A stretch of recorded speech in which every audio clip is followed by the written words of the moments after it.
Municipal ఎన్నికల సందర్భంగా పలు వార్డులలో బీఆర్ఎస్ పార్టీ అభ్యర్థుల తరపున కార్నర్ మీటింగ్ ద్వారా ప్రచారంలో మాజీ మంత్రి Singireddy Niranjan Reddy BRS party election incharge Swamigoud పాల్గొన్నారు. మిషన్ భగీరథ ద్వారా 24 గంటలు నీళ్లు ఇచ్చామని, మురికి కూపంగా ఉన్న నల్ల చెరువు కందకాన్ని చేశామని మాజీ మంత్రి నిరంజన్ రెడ్డి తెలిపారు. పాత పట్టణ అభివృద్ధి చెందాలని ఆర్టీఏ కార్యాలయం, మాతా శిశు సంక్షేమ కేంద్రం, క్రిటికల్ కేర్ సెంటర్ ఏర్పాటు చేశామని చెప్పారు. మున్సిపల్ ఎన్నికల్లో బీఆర్ఎస్ పార్టీకి అండగా నిలిస్తే మరింత అభివృద్ధి చేస్తామని హామీ ఇచ్చారు.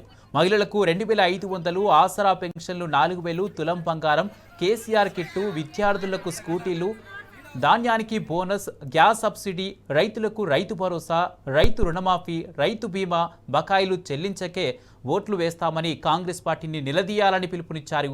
రోడ్ల విస్తరణ, మార్కెట్ సముదాయం, మహిళా అగ్రికల్చర్ కళాశాల, అలాగే జిల్లా ఏర్పాటు, ఐటీ టవర్, జేఎన్టీయు కళాశాల వంటి పథకాలు తెచ్చిన ఘనత నిరంజన్ రెడ్డిదని కొనియాడారు మాజీ శాసనమండలి చైర్మన్ స్వామిగౌడ్. ఇది కేవలం మున్సిపల్ ఎన్నికనే కాదు, ఈ ఎన్నిక తర్వాత ఏమంటాడు, పొరపాటుగా కాంగ్రెస్ అధికారం వస్తే మున్సిపాలిటీలో వాళ్ళు ఏం మాట్లాడతారు, అవును మా ముఖ్యమంత్రి జిల్లా తీశామని చెప్పిండు ధైర్యంగా, అయినా ప్రజలు మాకు మద్దతు ఇచ్చింది అంటారు. తలకా ఏడబెట్టుకోవాలి, మనం ఆలోచన చేయండి. ఇది కేవలం రాజకీయాలకు సంబంధించిన అంశం కాదు.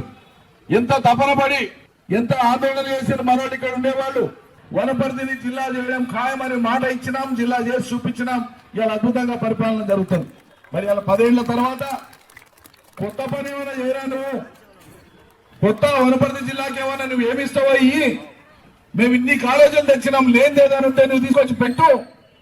కాని పని ఇంకేమైనా పెండింగ్లు ఉంటే నువ్వు చేయి. 90% పూర్తయినటువంటి రోడ్డు వైడనింగ్ లో తట్టడి మట్టి అతనికి శాతగాని సన్నాసులు ఇలా వనపర్తి జిల్లాను తీసేస్తామని మాట్లాడతారు. ఊరుకుంటామా? అగ్గి రాజేస్తాం, అగ్గి మండిస్తాం, ఊరుకునే ప్రసక్తే లేదు.